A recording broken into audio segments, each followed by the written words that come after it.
Hello, I am Herb Koch and I'm with the Chicagoland Lionel Railroad Club, and this is Dennis Zander.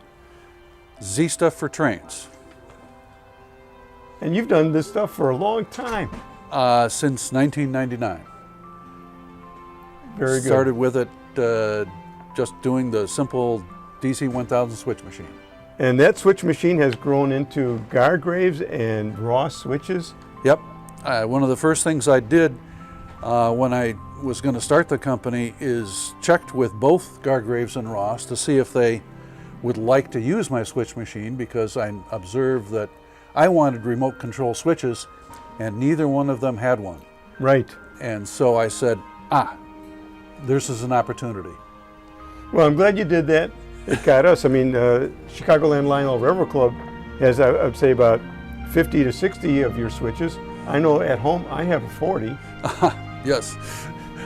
So, yeah, we're that worked out very well. well, for both of us. Yes. Okay. I became aware of the Z Stuff product through its switch machines. I've had Gargrave and Ross switches, and at first I used switch motors that were solenoid driven. And those took a lot of power and ended up not working as smooth as I'd like to.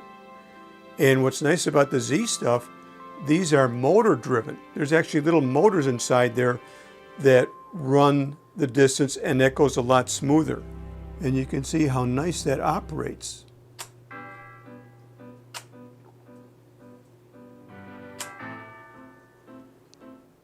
Looking at the inside of the switch machine, you can see that there's a tiny motor there that goes with the linkage and is used to flip the switch.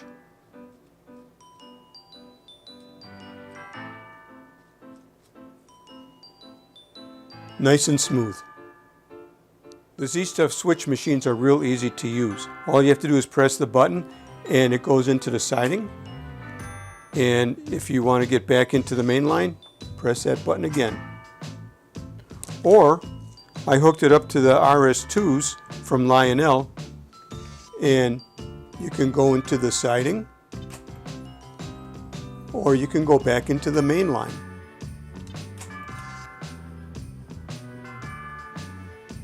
Nice piece of equipment. I have always enjoyed block signals, so much so that I wanted to put one in the backyard of my house. The optics of the block lights are very interesting. They are focused. You can see how when I go into the frame of the light, it is focused right in that one area. And so there's not too much side action on the light. And then if a train would come right under the light, there's a secondary lens which highlights the signal for the engineer to be able to see. And there's the green one. So there's two focal points, one up close and one in the distance. The signal that we're looking at is a block signal, and they are placed about a mile apart, sometimes more, sometimes less, depending on how many trains are typically in that area. But let's say the block is 1 mile long, and the blocks follow each other all along the track. So if you're in block A and in block B there's a train, the block signal will show the train by illuminating the red light. So then your train has to stop. And once the train from block B goes to block C, the yellow light goes on. And with the yellow light on, the train in block A can move slowly. So then the train that was in block C goes to block D. It opens up block B so that the train can go at full speed with the green light being illuminated. So block lights are the stop and go lights of trains. We wanted to look at one of the block signals that you had for use, how that it's a 3-point or the 3 light. You mean block signals, well, like and then red and black wires, that's it. And then red and black wires is all you need for power to get it to work, because it's got a sensor built into the base, which is infrared and pulsed. So exterior light makes no difference to it. Nice. And then to signal from one signal to the next signal, you got the white and green, or white and yellow wires. Yes, we included white and yellow wires because it was a simple thing to add, and most people can just ignore those wires, but somebody that wants to do something a little bit more prototypical can make use of the white and yellow wires to daisy chain signals. Well, and to show the occupancy from one block to the next block. Correct. Yeah, if a train were to stop at a down track signal, next one of these, and it's wired to an up track signal, it will hold that signal. Yeah, the next signal would cause the previous one to become red. Hold it red. Yeah, yes, as long as that means one's the occupied. engineer's got to stop the train. Right. You know, and I always thought it was interesting how these lights are opposite of what street lights are. Yes. You know, red is on the bottom, green is on the top. Never understood why they did that, but there must be a you reason. know what? I think what they did is, Cleveland was the first one to have a stop and go light. Oh, okay. And they reversed it so it wouldn't look like a railroad signal. Oh, you mean it wouldn't look like a street signal? No, the railroads were the first ones to have these signals. Oh, okay. And then when they I see, for made traffic lights. When they made the stop and go traffic lights, Yeah. they reversed and put Red green on on top, or red. I'm Red sorry, on but they flipped it and made red on top, I see. and the rest of them would be yellow and green on the bottom. Okay. All right. Standard Bridge has this 4.5-inch module. Yeah. So when we make things up, we're making things up by adding these with the expectation the standard 4.5-inch centers that Right. somebody would normally have.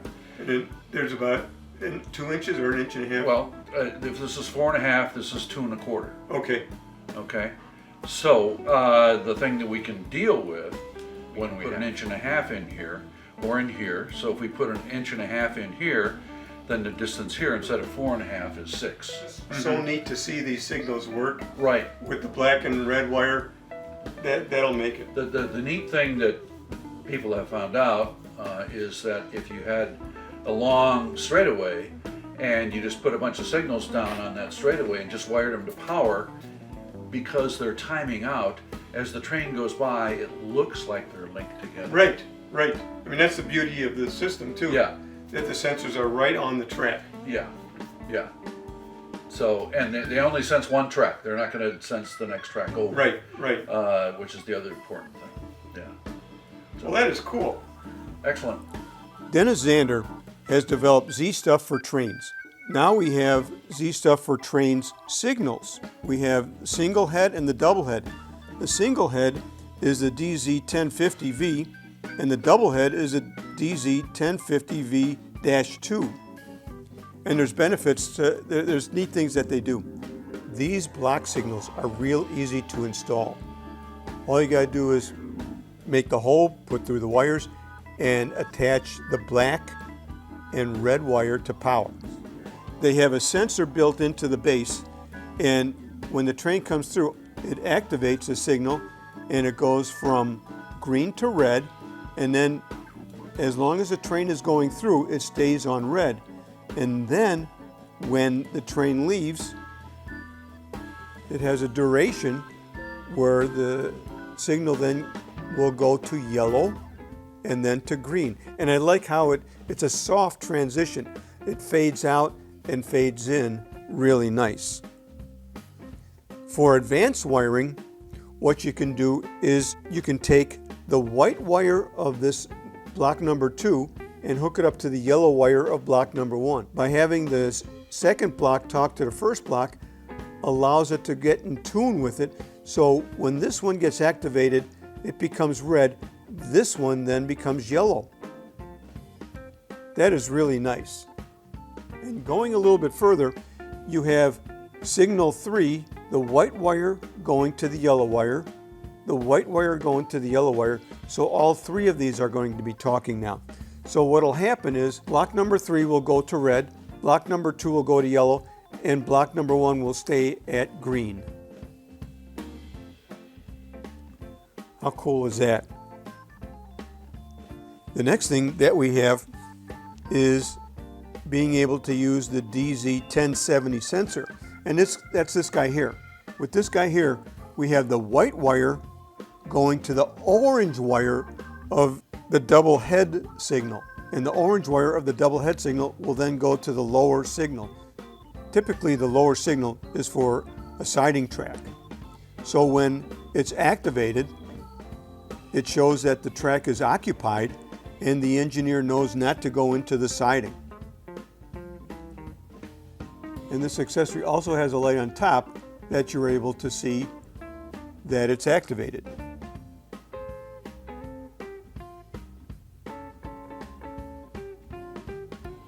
And this one here is now showing occupancy of the siding over here. Well, thank you very much. Sure enough, it was good to be here. And Thank thanks you. for the opportunity.